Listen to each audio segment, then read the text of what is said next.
Hello everyone, my name is Pragya Sharma. I am from Jaipur, Rajasthan. I completed my masters in mathematics from University of Rajasthan. Today we are going to discuss the topic arithmetic progression. Arithmetic progression को समझने से पहले आज हम एक छोटी सी चीज़ के बारे में डिस्कस करते हैं, पैटर्न। पैटर्न क्या होता है? तो मैं आपको कुछ चीज़ें दिखाती हूँ। जैसे ये एक सनफ्लावर है, इससे हम एक सनफ्लावर को समझ सकते हैं। ये क्लॉक लेकर एक और एग्जांपल हम देख सकते हैं, जैसे ये एक सर्कल है। इन सब चीज़ों में आपको क्या चीज़ कॉमन लग रही है? इस सनफ्लावर की सारी पेटल्स एक फिक्स डिस्टेंस पर है एक दूसरे से। इन सब की एक यूनिक शेप नहीं है, इन सब की शेप सिमिलर है और सब एक दूसरे से फिक्स डिस्टेंस पर है। सेम इस क्लॉक लिप के साथ है। इस क्लॉक लिप की भी सारी पेटल्स का स्ट्रक्चर सेम है, सेम पैटर्न है, सबकी डिस्टेंस भी सेम है। तो हम क्या देख रहे हैं कि हमारी डेली लाइफ में बहुत सारी चीज़ें ऐसी हैं जो एक फिक्स सिस्टम का पैटर्न यूज़ करती हैं। तो उस पैटर्न से ही हमारा ये टॉपिक रिलेटेड है, अर्थमेटिक प्रोग्रेशन। जो एपी का आइडिया था वो हमें इन मैथमेटिशियन ने दिया था, कार्ल फ्रेडरिच गॉस। इनको इनके टीचर ने एक प्रॉब्लम सॉल्व करनी दी थी। द प्रॉब्लम इज दिस कि उनको 1 से लेकर 100 तक के सारे नंबर्स को सम करके बताना है। पर नॉर्मली इसको अपन को सम करने में बहुत टाइम लगेगा, अपन एक नंबर को जोड़ेंगे साथ साथ करके। तो उन्होंने एक पैटर्न देखा इस प्रॉब्लम में कि जब वो फर्स्ट नंबर लेते हैं 1 और लास्ट नंबर लेते हैं 100 तो उसका सम आता है 101। ऐसे ही जब फिर वो सेकंड नंबर लेते हैं और लास्ट सेकंड नंबर लेते हैं, दैट इज 2 एंड 99, तो भी सम कितना आता है 101। Similarly for 3 and last 98, 101। तो उन्होंने देखा कि एक सीरीज बनती जा रही है 101 सम की, जिसके कितने 50 पेयर्स मिलेंगे उनको। तो उन्होंने क्या किया, 50 और 101 का मल्टीप्लाई किया तो उनके पास आंसर आया 50-50। तो ये उन्होंने एक फॉर्मूला टाइप निकाला जिससे अर्थमेटिक प्रोग्रेशन का कॉन्सेप्ट है। अर्थमेटिक प्रोग्रेशन को हमने काफ़ी एग्जाम्पल से भी समझा। इसको हम और अच्छे से समझने के लिए ग्राफिकल रिप्रेजेंटेशन फॉर्म से भी इसको समझ सकते हैं। जैसे कि हमारे पास देख सकते हैं हम ग्राफ में बॉक्सेज हैं। फर्स्ट लाइन में हमारे पास 1 बॉक्स है, सेकंड लाइन में 2 बॉक्स हैं, थर्ड लाइन में 3 बॉक्स हैं और फोर्थ लाइन में 4 बॉक्स हैं। यानी कि हर एक लाइन के साथ बॉक्स का नंबर है वो इंक्रीज होता जा रहा है। यानी कि जो नंबर्स हैं वो किस में जा रहे हैं, अपवर्ड डायरेक्शन में जा रहे हैं। यानी कि प्रोग्रेशन हो रहा है एक सर्टेन रूल के साथ, एक सर्टेन पैटर्न के साथ। तो इस फिगर के साथ हम इसको और अच्छे से समझेंगे कि अर्थमेटिक प्रोग्रेशन क्या होता है। समझने के लिए हम और डेली लाइफ एग्जांपल ले सकते हैं। जैसे क्लासरूम में हम बच्चों को रोल नंबर्स देते हैं, तो रोल नंबर्स हमारे इंक्रीजिंग नंबर्स होते हैं, जैसे 1 2 3 4। तो हर एक नंबर में इक्वल डिस्टेंस है और एक फिक्स पैटर्न के बाद चीज़ें रिपीट हो रही हैं। जैसे ऑफिस में सैलरीज मिलती है लोगों को, तो सैलरी हर मंथ के बाद एक फिक्स इंक्रीमेंट होता है। तो जो पुरानी वाली सैलरी होती है और जो नई सैलरी होती है उसमें एक फिक्स अमाउंट होता है जो हर एक मंथ के बाद बढ़ता जाता है। तो ऐसे बहुत सारे एग्जाम्पल्स हैं जिनसे हम एपी को समझ सकते हैं। तो अब एपी को समझने के लिए ये बेसिक इंट्रो हमारा कंप्लीट हो चुका है। हम नेक्स्ट टॉपिक पर मूव करेंगे, वो क्या है, सीक्वेंस। तो सीक्वेंस,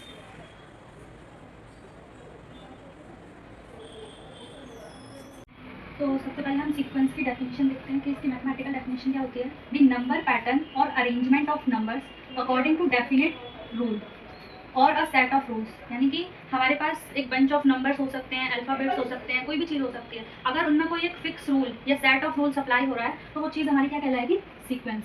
और जो टर्म्स उसमें चीज़ें आ रही हैं उनको हम क्या कहते हैं, सीक्वेंस की टर्म्स कहते हैं। जैसे हम एक एग्जाम्पल ले सकते हैं,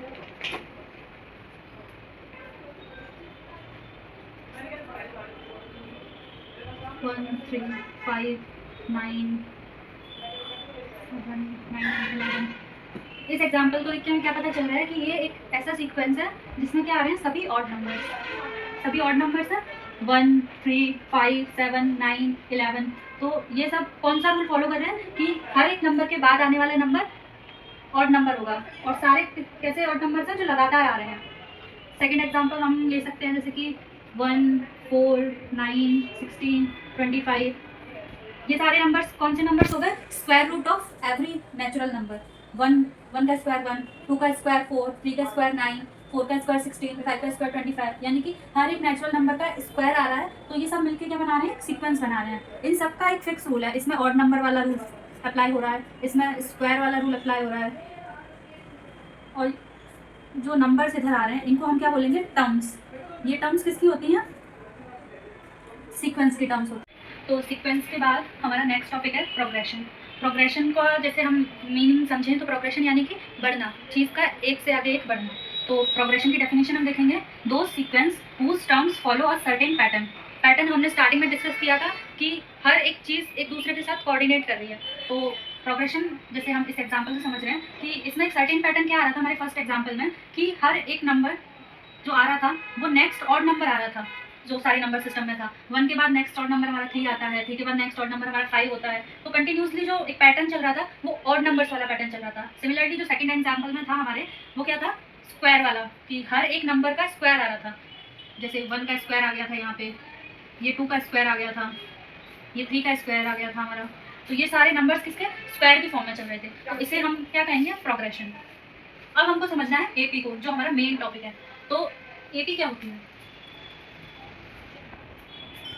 हम समझेंगे कि एपी क्या होता है। एपी की डेफिनेशन है, a sequence is called AP if the difference of a term and previous term is always equal.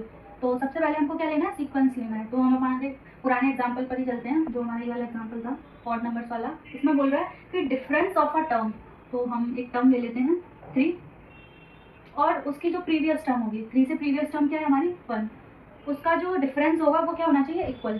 तो हम क्या करेंगे, 3 - 1 हमें क्या मिलेगा, 2।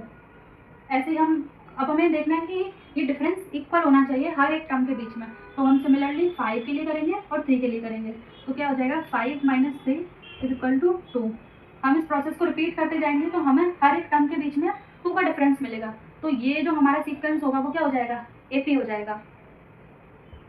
सीक्वेंस को हम डिनोट करते हैं x1 x2 xn। xn यहाँ पे nth टर्म होगी सीक्वेंस की, और x1 होगी हमारी फर्स्ट टर्म। ये सीक्वेंस को मैथमेटिकली डिनोट करने का तरीका है। और जो हम अभी डिफरेंस की बात कर रहे थे, जिससे हमारा एपी बन रहा था, उस डिफरेंस का फॉर्मूला होता है d = xn-1, यानी कि एक टर्म ली और उससे जस्ट पहले वाली टर्म का डिफरेंस। तो अगर ये डिफरेंस पूरे सीक्वेंस में बराबर होगा तो सीक्वेंस हमारा क्या बन जाएगा, एपी बन जाएगा। इसको हम एक एग्जांपल से समझेंगे। एग्जांपल लेते हैं कि एक हमको एपी फाइंड करनी है, जिस एपी में फर्स्ट टर्म हमारी क्या है 2, और जो कॉमन डिफरेंस है, यानी कि हर दो टर्म्स के बीच में जो इक्वल डिस्टेंस लेकर हम चल रहे हैं वो कितना है, 3 है। तो फर्स्ट टर्म हमारी क्या है 2, तो उसे हम लिख सकते हैं 2। अब कॉमन डिफरेंस हमारा 3 है, यानी कि हमको हर एक टर्म के बाद 3 का डिफरेंस लेना है। तो हम 2 में अगर 3 ऐड कर देंगे तो कितना आ जाएगा यहाँ 5। नेक्स्ट टर्म हमारी क्या आ गई, 2 के बाद 5। अब हमें 5 में 3 ऐड करना है, क्योंकि कॉमन डिफरेंस हमारा 3 चल रहा है। 5 + 3 8। सिमिलरली हम इसको बढ़ाते जाएंगे तो हमारे पास जो एपी जनरेट होगी वो क्या हो जाएगी, 2 5 8 11 14 एंड सो ऑन। तो ये एक फिक्स पैटर्न फॉलो कर रही है। हर दो टर्म्स के बीच में एक कॉमन डिफरेंस है जो क्या है 3 है। तो इसे हम क्या कहेंगे कि ये जो हमारी सीक्वेंस निकल के आई वो क्या है, एपी है। तो हमारा एग्जाम्पल कंप्लीट होता है। अब हम देखेंगे जनरल फॉर्म ऑफ एपी।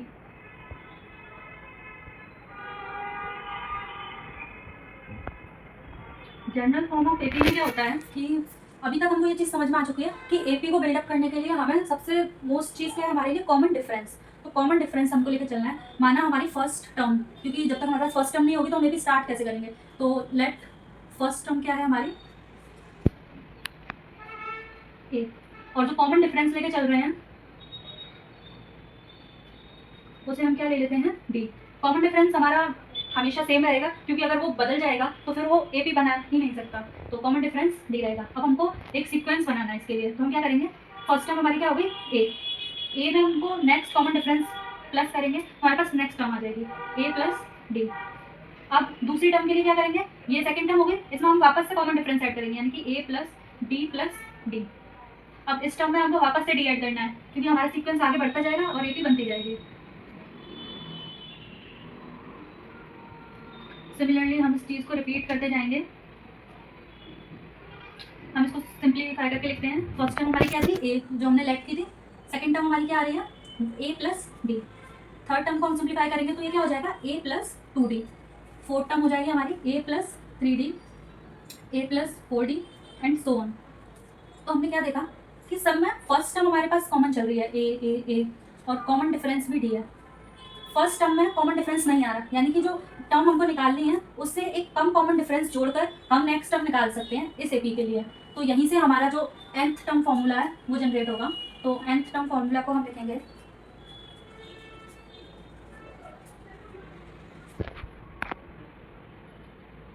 इस nth टर्म फॉर्मूला का फायदा क्या होगा हमको कि जैसे हमको वो एक एपी दे रखी है, लेट सपोज हमको ये एपी दे रखी है जो ऑड नंबर वाली एपी हम स्टार्टिंग में लेके चले थे। अब इस एपी में वो हमसे पूछे कि इसमें आपको 15th नंबर का टर्म निकालनी है, तो 15th नंबर की टर्म निकालने के लिए हम कब तक कॉमन डिफरेंस को एड ऑन करेंगे, तो काफ़ी टाइम कंज्यूमिंग हो जाएगी वो चीज़। तो उसको टाइम को कम करने के लिए हमने एक फॉर्मूला जनरेट किया। वो फॉर्मूला हमने जनरल फॉर्म ऑफ एपी से निकाला। इस जनरल फॉर्म ऑफ एपी में हमने क्या देखा कि जब हम इस प्रोसेस को यहाँ तक रिपीट करते जाएंगे तो जो nth टर्म आ रही है उसमें हमको कॉमन डिफरेंस को एक कम टाइम जोड़ना है। तो nth टर्म निकालने के लिए हम nth टर्म को डिनोट करेंगे कि फर्स्ट टर्म हमारी a है, तो हम nth टर्म को किससे डिनोट कर सकते हैं, an से।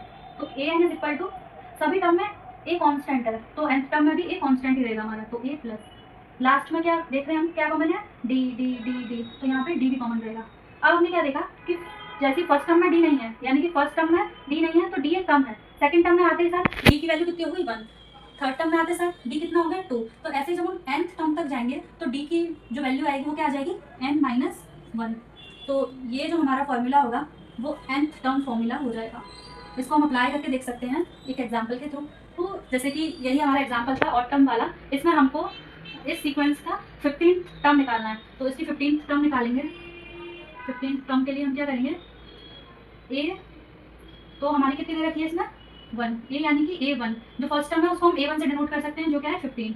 कॉमन डिफरेंस कितना दे रखा था इसमें अपन को, जो हमने अभी निकाला था 2, तो d इज इक्वल्स टू 2 और n की वैल्यू हमको पता है कितनी है 15। तो अब हम ये सारी वैल्यूज इस फॉर्मूले में पुट कर देंगे तो हमको इसकी वैल्यू मिल जाएगी। तो a15 is equals to 1 plus 15 minus 1 into 2, इसको सिंप्लीफाई करेंगे 1 प्लस 14 इंटू 2 दैट इज 29। तो इस सीक्वेंस की जो 15th टर्म होगी वो क्या होगी 29 होगी। अगर आपको क्रॉस चेक करना है तो आप हर सीक्वेंस में जो टर्म आ रहा है नेक्स्ट टर्म उसमें 2 एड ऑन करके 15th टर्म तक पहुंचेंगे तो आपको 29 वैल्यू मिलेगी। तो ये हमारा क्या हो जाएगा nth टर्म फॉर्मूला। तो अब हम इस पूरे लेक्चर को एक समरी में समझते हैं कि हमने आज क्या पढ़ा था, अर्थमेटिक प्रोग्रेशन, जिसकी खोज किसने करी थी, कार्ल फ्रेडरिच गॉस ने करी थी। उन्होंने इस प्रॉब्लम से समझाया था कि अर्थमेटिक प्रोग्रेशन क्या होता है। अर्थमेटिक प्रोग्रेशन में कुछ टर्म्स आई थी, पैटर्न, उस पैटर्न से हमने क्या समझा कि सीक्वेंस क्या होता है। सीक्वेंस में जब एक जो अपन नंबर्स लेकर चल रहे हैं, अगर वो सारे नंबर्स एक फिक्स पैटर्न या कोई रूल फॉलो कर रहे हैं, जैसे कि हमने इस एग्जांपल में लिया था, फर्स्ट एग्जांपल में ऑड नंबर वाला रूल फॉलो हो रहा था, सेकंड एग्जांपल में स्क्वायर वाला रूल फॉलो हो रहा था, तो जो रूल होगा, जो पैटर्न होगा, उससे क्या बनेगा, सीक्वेंस बनेगा। सीक्वेंस के बाद नेक्स्ट डेफिनेशन हमने प्रोग्रेशन की देखी थी कि जो सीक्वेंस की टर्म्स होंगी वो अगर एक सर्टेन पैटर्न में जा रही है, यानी कि हर एक टर्म सेम रूल फॉलो कर रही है, हर एक टर्म के बाद सिमिलर फॉर्मूला लग रहा है, सिमिलर रूल्स आ रहे हैं, तो उसको हम क्या कहेंगे कि वो सीक्वेंस क्या कर रहा है, प्रोग्रेशन कर रहा है। प्रोग्रेशन का बेसिक मीन समझ सकते हैं कि आगे की तरफ बढ़ रही है वो चीज़, प्रोग्रेशन। और सीक्वेंस और प्रोग्रेशन को मिलाकर ही हमारी क्या बनती है, एपी। एपी में क्या था कि सीक्वेंस की जो दो टर्म्स होंगी, एक टर्म कोई फिक्स कर सकते हैं, जैसे कि हमने एक्सेंट टर्म फिक्स कर ली, उस एक्सेंट टर्म से जस्ट पहले वाली टर्म, इन दोनों टर्म्स के बीच का डिफरेंस क्या होगा, कॉमन डिफरेंस। अगर वो हर दो टर्म्स के लिए इक्वल होगा तो वो क्या कहलाएगी, अपनी एपी कहलाएगी। एपी को समझने के लिए हमने एक एग्जाम्पल लिया था कि एपी की फर्स्ट टर्म हमको दे रखी है, कॉमन डिफरेंस दे रखा है, तो हमको एपी जनरेट करनी है पूरी। तो एपी की फर्स्ट टर्म को हम एज यूजुअल लिख देते हैं जो दी हुई होती है। अब नेक्स्ट टर्म के लिए क्या करते हैं, हमको पता है एपी में कि कॉमन डिफरेंस को फर्स्ट टर्म में एड ऑन करेंगे तो नेक्स्ट टर्म आ जाएगी, फिर नेक्स्ट टर्म में वापस से कॉमन डिफरेंस एड ऑन करेंगे तो नेक्स्ट टर्म आ जाएगी। तो ऐसे हमने इस एग्जाम्पल को सॉल्व किया था जिससे हमको एपी मिला था। अब इस एपी को हमने एग्जाम्पल के थ्रू समझ लिया। अब हम इसका जनरल फॉर्मूला बनाएंगे जिससे हमें एक नेक्स्ट फॉर्मूला मिलेगा, nth टर्म फॉर्मूला। तो जनरल फॉर्मूले के लिए हम क्या करेंगे, जो स्टार्टिंग टर्म होगी एपी की उसको हम क्या करेंगे, फर्स्ट टर्म, जिसको हम डिनोट करेंगे ए से, और जो कॉमन डिफरेंस है जो हर दो टर्म्स के बीच में लेके चलना है अपन को, उसको किससे डिनोट करेंगे, डी से। सीक्वेंस को लिखने का तरीका हमने देखा था कि सीक्वेंस को हम ऐसे करके लिखते हैं। तो फर्स्ट टर्म लिखी, फर्स्ट टर्म में डिफरेंस ऐड किया, सेकंड टर्म आ गई, इस सेकंड टर्म में वापस से डिफरेंस ऐड करेंगे, थर्ड टर्म आ जाएगी। ऐसे ही हम सारी सीक्वेंस की टर्म्स के लिए एड ऑन करते चलेंगे। जब हम इसको थोड़ा और सिंप्लीफाई करेंगे तो देखेंगे कि फर्स्ट टर्म एज यूजुअल लिखी हुई है 1, second term a plus B, इसको सॉल्व करेंगे a प्लस 2d आ जाएगा इधर। तो ये हमारी क्या हो जाएगी, जनरल फॉर्म ऑफ एपी हो जाएगी। इससे हमने nth टर्म फॉर्मूला बनाया कि हम इससे एपी का, अगर हमको एपी की फर्स्ट टर्म और कॉमन डिफरेंस दिया हुआ है तो हम एपी की कोई सी भी टर्म फाइंड कर सकते हैं इस फॉर्मूले के थ्रू। ये बहुत इंपॉर्टेंट फॉर्मूला है, तो जिसको हमने अप्लाई किया था सिमिलर एग्जाम्पल में, जो और नंबर वाला एग्जाम्पल था, इसकी हमने 15th टर्म डिफाइन करी थी, जिसमें फर्स्ट टर्म क्या थी 1, कॉमन डिफरेंस क्या था 2, और n हमारे पास क्या था 15, क्योंकि अपन को 15th टर्म डिफाइन करनी है। फॉर्मूले में हमने वैल्यूज रखी, a की जगह 1, n की जगह 15, d की जगह 2, इसको सॉल्व करेंगे तो क्या आ जाएगा 29। नेक्स्ट टॉपिक में हम डिस्कस करेंगे सम, कि एपी की जो सारी टर्म्स होती हैं उनका सम क्या होता है। तब तक के लिए थैंक यू।